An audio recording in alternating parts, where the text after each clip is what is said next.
찬송가 179장 찬양 드리도록 하겠습니다. 찬송가 179장입니다.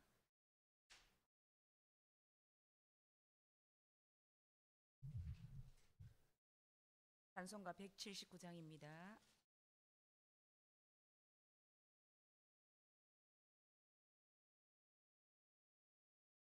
주 예수의 강림이 가까우니 저 천국을 얻을 자 회개하라. 주 성령도 너희를 부르시고 무천사도 나와서 영접하네.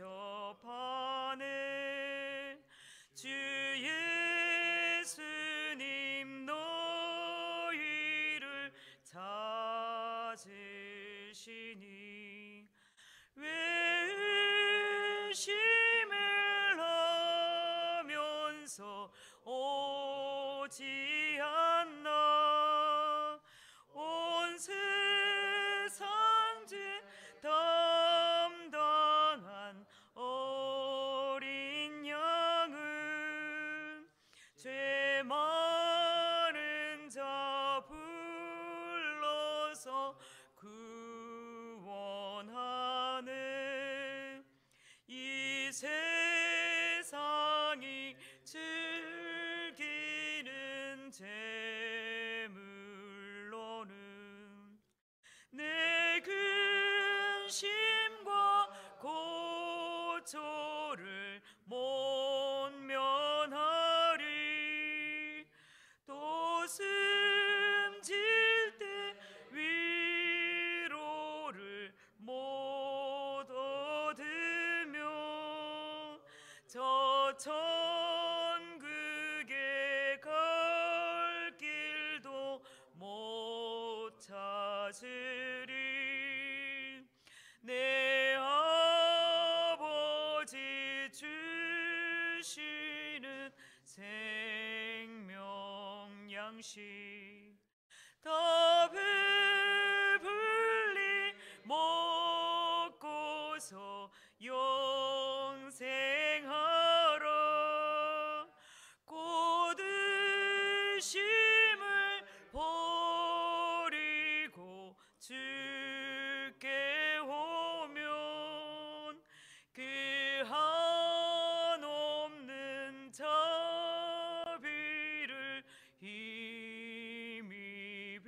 힘입으리. 아멘. 신앙 고백 드리겠습니다. 나는 전능하신 아버지 하나님 천지의 창조주를 믿습니다. 나는 그의 유일하신 아들 그 우리 주 예수 그리스도를 믿습니다.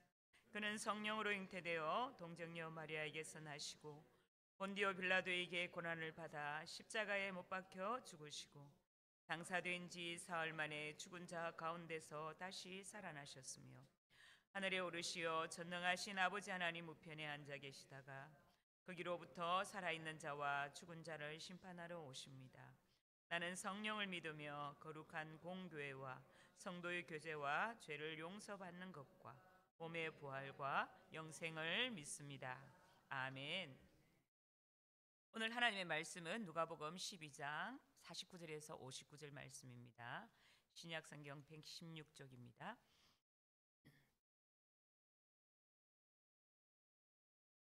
한 절씩 교독하도록 하겠습니다. 내가 불을 땅에 던지러 왔노니 이 불이 이미 붙었으면 내가 무엇을 원하리요? 나는 받을 세례가 있으니 그것이 이루어지기까지 나의 답답함이 어떠하겠느냐. 내가 세상에 화평을 주려고 온 줄로 아느냐. 내가 너에게 이르노니 아니라 도리어 분쟁하게 하려 함이로라. 이후부터 한 집에 5사람이 있어 분쟁하되 셋이 돌과 돌이 셋과 하리니 아버지가 아들과 아들이 아버지와 어머니가 딸과 딸이 어머니와 시어머니가 며느리와 며느리가 시어머니와 분쟁하리라 하시니라. 또 무리에게 이르시되 너희가 구름이 서쪽에서 이는 것을 보면 곧 말하기를 소나기가 오리라 하나니 과연 그러하고 남풍이 부는 것을 보면 말하기를 심히 더우리라 하나니 과연 그러하니라. 의식하는 자여, 너희가 천지의 기상은 분간한 줄 알면서 어찌 이 시대는 분간하지 못하느냐? 또 어찌하여 옳은 것을 스스로 판단하지 아니하느냐? 내가 너를 고발하는 자와 함께 법관에게 갈 때에 길에서 화해하기를 힘쓰라. 그가 너를 재판장에게 끌고 가고 재판장이 너를 옥졸에게 넘겨주어 옥졸이 옥에 가둘까 염려하라. 내게 이르노니 한 한 푼이라도 푼이라도 남김없이 남김이 갚지 없이 아니하고서는 결코 거기서 나오지 못하리라 하시니라. 아멘. 오늘 본문의 제목은 불을 던지러 왔노라라는 제목의 말씀입니다. 약 2000년 전에 예수님께서 이 땅에 오셔서 오신 이유는 우리를 구원하시기 위해서, 죄악에 빠진 인류를 구원하시기 위해서 이 땅에 예수님께서 오셨습니다. 하나님께서는 모든 사람이 이렇게 구원받기를 원하시며 또 예수님을 구원자로 이 땅에 보내주셨습니다. 에베소서 2장 14절 말씀에 그는 우리의 화평이신지라 둘로 하나를 만드사 원수된 것 곧 중간에 막힌 담을 자기 육체로 하시고 라고 말씀을 하시는데요. 예수님은 우리를 화평을 주시기 위해서 이 땅에 오셨습니다. 그리고 십자가의 피로 화평을 이루셨죠. 그가 징계를 받음으로 우리는 평화를 이렇게 누리게 되었습니다. 또 평안을 너희에게 끼치노니 곧 나의 평안을 너희에게 주노라. 내가 너희에게 주는 것은 세상이 주는 것과 같지 아니하니라 라고 요한복음 14장 27절에서 말씀하고 계십니다. 그러나 오늘 본문의 말씀을 보면 뭔가 조금 이상하죠. 우리가 분명히 알듯이 성경은 예수님은 평강의 왕이라고 이렇게 말씀을 하셨습니다. 그러나 오늘 본문 말씀에서 예수님은 왜 정반대의 말씀을 하고 계실까요? 어떻게 예수님은 평강의 왕이시면서 분쟁을 우리에게 주시는 걸까요? 평화의 메시지를 주시면서 사람들을 갈등 속에, 갈등 관계 속에 이렇게 넣으시는지 오늘 본문을 통해서 왜 이런 말씀을 하시는지 함께 나눠보고자 합니다. 49절 말씀에 보면 내가 불을 땅에 던지러 왔노니 이 불이 이미 붙었으면 내가 무엇을 원하리요? 라고 말씀을 하고 계십니다.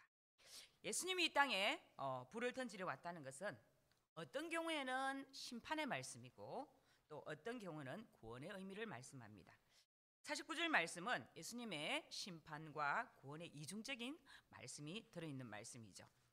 하나님이 그 아들을 세상에 보내신 것은 세상을 심판하려 하심이 아니요 그로 말미암아 세상이 구원을 받게 하려 하심이라 라고 요한복음 3장 17절 말씀에서 말씀을 하고 계십니다.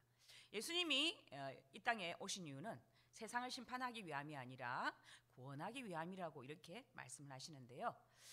그러나 요한복음 9장 39절 말씀에 보면 내가 심판하러 이 세상에 왔으니 보지 못하는 자들은 보게 하고 보는 자들은 맹인이 되게 하려 함이라 라고 말씀하십니다. 예수님은 심판하는 불과 같이 말씀하셨고 또 어떤 면에서는 예수님의 동일한 말씀이 구원의 말씀이 되기도 했습니다. 자, 그렇다면 이 불이 이미 붙었으면 내가 무엇을 원하리요? 라는 말씀은 이미 붙은 심판의 불이 활활 타오르는 최후의 심판의 불까지 다 달았다면 내가 무엇을 바라겠는가라는 의미입니다. 2000년 전에 예수님께서 이 땅에 오시면서 하나님의 나라가 이미 시작되었지만 이미 아직 완성되지 않았듯이 하나님의 심판 역시 이미 시작되었으나 아직 완성되지 않았다라는 말씀입니다. 최후의 심판날까지 심판의 불은 끄지지 않고 또 계속 깊이져 있다는 것이죠. 불의 심판이자 또 구원을 받을 자를 위한 구원이며 또 좀 더 크게 보면 구원받을 자를 위한 구원의 말씀이라는 내용이죠. 진리의 복음입니다. 그렇죠? 불이부터 확산되듯이 구원의 말씀이 확산되었다면 예수님께서 기뻐하시며 더 바랄 것이 없겠지만 현실은 그렇지 못했다는 것입니다. 이러한 예수님의 답답한 마음을 다음 구절이 또 알려주고 있는데요. 나는 받을 세례가 있으니 그것이 이루어지기까지 나의 답답함이 어떠하겠느냐. 예수님은 50절 말씀에 자신이 온 세상에 임할 심판을 위하여서 받아야 할 죽음의 세례가 있음을 말씀하고 있습니다. 예수님께서 받으신 세례가 바로 십자가의 죽음입니다. 마가복음 10장 38절 말씀에 예수님께서 이르시되 너희는 너희가 구하는 것을 알지 못하는도다. 내가 마시는 잔을 너희가 마실 수 있으며 내가 받는 세례를 너희가 받을 수 있느냐라고 말씀하시는데요. 이 말씀은 예수님께서 대제사장들과 서기관들이 자기 자신을 또 능욕하며 또 침뱉고 채찍질하고 또 죽일 것이나 자신은 3일 만에 살아나리라 라는 말씀하신 이후에 하셨던 말씀이십니다. 주님께서는 마시는 잔과 주님께서 받을 세례는 대속물이 되어서 죽는 죽음을 뜻하는 말씀이죠. 50절은 예수님께서 죄인을 위한 죽음을 앞두고 그것이 이루어지기까지 애타는 마음을 답답함으로 이렇게 표현하신 그런 말씀입니다. 51절 말씀을 보면 예수님은 자신이 이 세상에 오심으로 인하여서 세상의 평화가 아니라 도리어 분쟁에 오게 되었다고 이렇게 말씀을 하십니다. 이 말씀을 언뜻 읽으면 잘 이해가 되지 않습니다. 그동안 우리는 예수님을 평강의 왕으로 믿어왔고 예수님께서 오심으로 참 평화가 임하는 것으로 알고 있었는데 예수님은 스스로 자신은 화평을 주러 온 것이 아니라라고 말씀하시고 이렇게 계시기 때문이죠. 자, 그러나 여기서 말하는 분쟁이란 바로 예수 그리스도를 믿는 자들과 믿지 않는 자들 사이에서 일어나게 될 분쟁을 말씀하고 계십니다. 즉 예수님의 복음에 대한 태도에 따라서 사람들은 둘로 나뉘게 된다는 이야기죠. 심지어 한 가족도 예수 믿는 사람과 안 믿는 사람으로 분리됩니다. 주님은 우리 각 가정 안에서도 이와 같은 분쟁이 있으리라고 말씀하셨습니다. 자, 일찍이 산에서 이 말씀을 가르치실 때 화평하게 하는 자는 복이 있나니 그들이 하나님의 아들이라 일컬음을 받을 것이요 라고 마가복음 5장 9절에서 말씀하셨는데요. 이렇게 예수님께서 그 자신이 하나님의 참 아들이시면서 어떻게 스스로 하신 말씀과 정반대되는 일을 하시겠다고 하실 수 있는가라는 의문이 일어날 수가 있습니다. 그래서 우리는 이 말씀의 참 의미가 뭔지를 한번 살펴보고자 하는데요. 마태복음에서 내가 세상에 화평을 주러 온 줄로 생각하지 말라. 화평이 아니요 검을 주러 왔노라. 내가 온 것은 사람이 그 아비와 딸이 그 어미와 며느리가 시어미와 불화하게 하려 함이니 사람의 원수가 자기 집안 식구리라. 아비나 어미를 나보다 더 사랑하는 자는 내게 합당치 아니하고 아들이나 딸을 나보다 더 사랑하는 자도 내게 합당치 아니하니라라고 마가복음에서 말씀하고 계십니다. 예수님은 평강의 왕으로 오신 분이시지만 죄인을 하나님과 화목하게 하기 위하여서 오신 분이십니다. 복음은 정말 평화의 소식이죠. 거룩한 하나님과 죄인과 화평을 허락하셨습니다. 그러나 이 세상은 악하고 타락한 인간의 죄성 때문에 하나님께서 주시려는 그 평화는 계속 배척당하고 또 대부분의 사람들에게 거슬리는 일이 되고 말았지요. 이것이 인간관계에서 가장 가까운 가족에까지 이렇게 미쳐서 때로 원수가 되는 것입니다. 만약 한 가정에서 아버지, 어머니, 아들 또 딸 5사람이 있다면 그중 믿는 사람과 믿지 않는 사람이 분쟁하는 불화하게 된다는 그런 뜻입니다. 분쟁하다라는 이런 뜻은 둘로 자른다라는 뜻인데요. 때때로 완전히 영원토록 분리됨을 말을 하기도 합니다. 어떤 때 신자들과 불신 가족 사이의 텀은 평생 화해할 수 없게 될 수도 있습니다. 그럼에도 불구하고 참 제자는 고통스럽지만 그 불화의 대가를 기꺼이 치러야 되는 것이죠. 마태복음에서 말씀하시듯이 심지어 가장 가까운 가족들이라도 주님보다 더 사랑할 수 없다는 것입니다. 즉 참 제자는 이 세상 모든 것보다 주님을 가장 사랑하는 사람입니다. 모든 것을 주를 위하여 바칠 줄 아는 자라는 그런 말씀이죠. 자기 식구들까지 말입니다. 오해하시면 안 되는 게 가족 가장 미워하는 것이 아니라 덜 사랑함을 말씀하고 있습니다. 구원은 우리의 어떤 공로가 아닌 믿음으로 주어집니다. 그렇죠? 이 믿음이 진실된 것이라면 주께 헌신된 믿음으로 이 세상의 어떤 마귀의 역사에도 흔들리지 않는 모습으로 나타나야 된다는 겁니다. 성도는 그 가족을 희생적으로 사랑합니다. 참 제자인 남편과 아내는 끝까지 서로 사랑하게 되어 있고 자식들한테도 헌신하게 되어 있습니다. 또한 제자인 자녀들은 부모도 사랑하고 또 공경하며 돌보게 되어 있습니다. 그렇지만 참 제자 제 주께 대한 헌신은 그런 가족 관계보다 훨씬 더 깊고 넓고 뜨거운 것이어서 만약 가족들 때문에 주님과의 관계에 문제가 생긴다면 그런 가족들조차도 버릴 수밖에 없다라는 그런 내용이죠. 비록 그 결단으로 말미암아 가족과 갈리는 일과 같은 고통이 있다 할지라도 은혜와 택하심과 부르심을 받은 이가 서야 할 자리에 서고 또 걸어가야 할 길을 걸으며 해야 할 일을 해야 한다는 그런 내용입니다.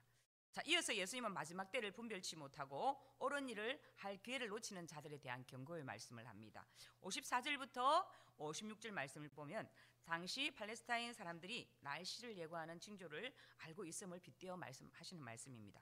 그곳에 비가 오는 경우는 지중해 습도가 높은 바람으로 오기에 서쪽인 지중해 쪽에서 구름이 일어나면 비가 올 것을 예상했습니다. 또한 남쪽에서 불어오는 바람은 곧 아라비아 사막에서 불어오는 바람이기 때문에 더운 날씨를 예상할 수가 있었습니다. 분명히 지금 외식하는 바리새인들이나 사두개인들은 예수님께서 무슨 말씀을 하고 계시는지 잘 알고 있다는 것이죠. 그들은 누구보다 성경에 구약 성경이 능통하고 오실 메시아적인 표적에 대해서 너무나 잘 알고 있었던 사람들입니다. 일반 사람들도 일기를 이렇게 예측할 수 있는 줄 아는데 하물며 하나님에 관한 지식이 있다고 하는 너희들이 그렇게 영적으로 무지하며 어떻게 소경이 될 수 있느냐고 말씀하시는 것입니다. 자, 지금 어떤 시대를 살아가는지 왜 분별하지 못하는지를 말씀하고 있는 것이죠. 즉 예수님께서는 이 땅에 오셔서 하나님 일을 하심에도 불구하고 이스라엘 백성들인 그것이 하나님의 일인지 못 알아본 것을 책망하신 것입니다. 예수님께서 하신 일을 보면 누구나 그가 하나님께로부터 왔으며 그가 하시는 일이 참된 줄 알고 있음에도 불구하고 백성들은 이 바리새인들과 이 율법 교사들이 예수님을 비난하고 책망하자 그들의 손을 들어주었던 것이죠. 예나 지금이나 사람들은 예수님의 말씀에 이렇게 귀를 기울여야 합니다. 우리도 말씀에 늘 귀를 기울이며 살아야 하죠. 어찌하여 옳은 것을 스스로 판단하지 아니하느냐고 이렇게 예수님께서 말씀하십니다.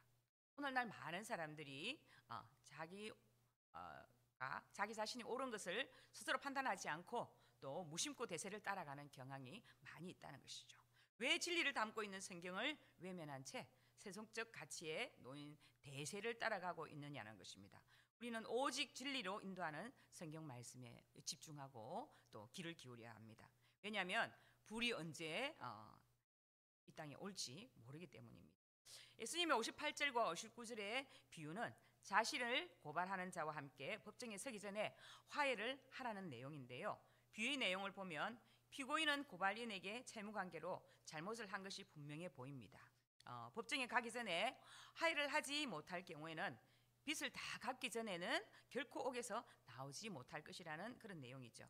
예수님의 비유의 의도는 불이 붙기 전에 빚진 자인 너희들이 채권자인 성부 하나님과 이렇게 화해를 빨리 하라는 내용입니다. 궁극적으로 하나님은 채권자이자 동시에 최종 심판자인 법관이시죠. 피고인이 고발인과 함께 법관에 가는 길이라면 아주 촉박한 상황임을 이렇게 알 수 있습니다. 그러니 죄인들은 불이 붙기 전에 빨리 구원자이신 예수님께로 와서 구원을 받으라는 그런 의미입니다. 죄인이 법관에게 가서 심판을 받게 되면 한 푼이라도 남김없이 갚기 전에는 결코 나오지 못하기 때문에 빨리 하나님과 화해하라는 그런 내용입니다. 하나님과의 화해는 어떻게 이루어지겠습니까? 오직 예수 그리스도를 통한 제사함만으로 가능합니다. 그들이 시대를 분간할 수 있다면 이 비유가 어떤 의미인지 바로 알 수 있었을 것입니다. 예수님은 그들에게 하나님의 나라가 가까이 왔으니 회개하라고 이렇게 선포하셨습니다. 지금도 시대를 가장 잘 분별할 수 있는 방법은 예수님과 화해하는 것입니다. 예수님과의 화해는 하나님께로 가까이 나아가는 길에서 하나님 앞에 서기 전에 해결해야 하는 것입니다. 우리의 죄값은 스스로 감당할 수 없는 그런 수준이죠. 죄가 많은 사람들입니다. 따라서 우리가 예수님과 화해하고 빚을 탕감받는 것이 가장 현명한 방법입니다. 지금 세상은 다원주의 시대라고 이야기하죠. 현대는 지극히 개인적이고 간섭받는 것을 아주 싫어합니다. 이런 성향은 종교에서도 이렇게 그대로 나타나는데요. 어느 종교에도 구원이 있는 것으로 이렇게 여깁니다. 그러나 구원의 길은 오직 하나뿐입니다. 오직 예수 그리스도 한 분뿐입니다. 이것을 알면서도 그리스도인들은 세상과 분쟁이나 불이익을 두려워해서 자신의 믿음을 떳떳이 밝히지 못한 채 적당히 섞여서 살아가려고 이렇게 하죠. 우리는 모든 사람과 화목하게 지내야 합니다. 그러나 구원의 진리만큼은 분쟁을 두려워하지 말고 자신의 목소리를 내야 합니다. 세상을 이길 힘은 하나님에게서 나옵니다. 그분과 동행하면서 하루하루를 살면서 세상에 두렵지 않고 세상을 이길 힘도 공급받게 됩니다. 그러나 세상과 친하게 살면서 하나님과의 교제를 잃어버린 사람은 세상에 끼칠 어떤 영향도 발휘할 수가 없게 됩니다. 이런 사람은 세상을 이기지도 못하고 또 유혹도 이기지 못합니다. 환난과 근심에서 자유롭지도 못합니다. 우리는 세상을 살면서 예수님과 함께 걸어가야 합니다. 우리가 그분의 제자들이기 때문에 세상과 싸워 이기려면 날마다 주님과 친밀히 교제를 가져야 합니다. 따라서 예배와 말씀 읽기와 묵상과 기도 등 어느 것 하나도 소홀할 수 없이 늘 삶 속에서 이 삶을 살아가야 된다는 것이죠. 그런 영적 훈련이야말로 우리를 하나님의 강력한 군사로 이렇게 만들어 주는 것입니다. 오늘 말씀과 같이 늘 하나님과 친밀한 교제를 나누시고 늘 하나님과 교제를 잃어버리지 마시고 또 이렇게 어떤 문제 앞에서도 하나님 앞에 묵묵히 자신의 길을 걸어가는 그리스도인이 되시기를 주님의 이름으로 간절히 소망합니다. 기도하겠습니다. 하나님 아버지, 예수님을 이 땅에 보내주심으로 하나님의 나라의 구원과 또 심판을 시작하게 해주셔서 감사드립니다.